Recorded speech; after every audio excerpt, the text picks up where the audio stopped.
Okay, let's dive into something that's, well, it's pretty much unavoidable online right now. Apple cider vinegar supplements. You see them everywhere, right? The capsules, the gummies, promises for like everything. Weight loss, amazing gut health, stable blood sugar. You sent us the sources, and today we're going to try and unpack this, figure out what's, backed by actual science and what might just be, well, expensive marketing fluff. That's exactly it. Okay. The basic promise is simple, isn't it? Pop a gummy, take a capsule, and you'll see better metabolism, maybe drop some weight. But we really need to look past the flashy ads and into the actual studies. Right. Let's start with the big one then, weight loss. Everyone wants to know, is there any solid evidence that taking ACV daily helps you lose weight? Surprisingly, yeah, there's a little something there. Hmm. If you look at a big meta-analysis, it did find that daily ACV could significantly lower body weight, BMI, even waist size. But here's the catch. It was mostly in people already overweight or with type 2 diabetes, and crucially, only for like short periods, up to 12 weeks, tops. Okay, so short-term specific groups. Exactly. And then there's the plot twist. One major study, the one that got a lot of press for showing dramatic weight loss, it actually got retracted, pulled completely. Turns out there were serious issues with the data itself. Retracted. Wow. Okay, so that really underscores why we need to be critical. Absolutely. You can't just take the headlines at face value, especially in this space. So maybe a tiny short-term nudge on the scale for some people, but not a magic bullet. What about the other claims, like blood sugar and cholesterol? Does it help there?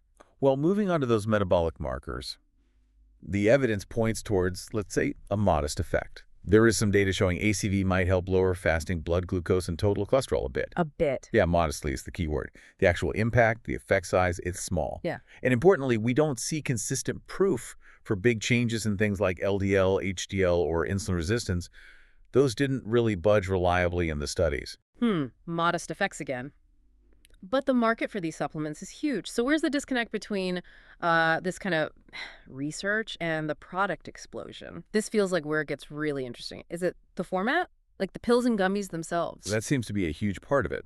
Look, most of the trials that did find those small benefits, they weren't using gummies. They used specific measured doses of diluted liquid ACV, often around, say, 15 milliliters a day, mixed with water. Oh, okay. So not quite the same as popping a fruit-flavored gummy. Not at all. And then you layer on the regulation issue. Supplements just aren't regulated like medicines are. Not even close. In fact, the FDA in the U.S. actually called out a company specifically for making ACV capsule claims that just weren't supported by evidence. So what does that mean for you listening? It means you might have something, the ACV itself, that could have a tiny benefit. But it's being sold in these dodgy formats with unclear dosages and, frankly, wildly exaggerated marketing. Plausible idea, questionable product. And we can't ignore the downsides either. It is vinegar, it's acidic. What are the actual, definitely real side effects people should know about? Right. The acidity is no joke. It can damage tooth enamel over time. It can irritate your throat. For some people, it can actually slow down how quickly your stomach empties, which can be a problem. And it can interfere with certain medications, too, like diuretics or insulin. It's not harmless. Okay, so putting it all together, what's the final verdict for someone listening?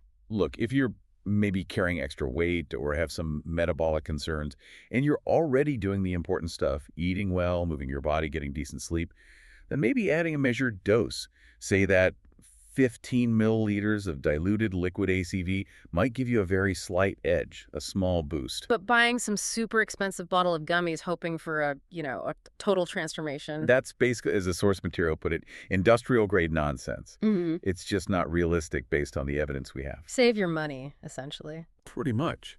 And think about this. The trials use specific liquid amounts, right? And the supplement world's kind of the Wild West, regulation-wise. So if the basic ingredient, the ACV, might have a tiny role, doesn't it make more sense to maybe consider using it the way it was studied, that measured liquid dose, rather than chasing the latest, gut health gummy trend you saw on social media? Maybe talk to your doctor, not an influencer, about whether it even makes sense for you.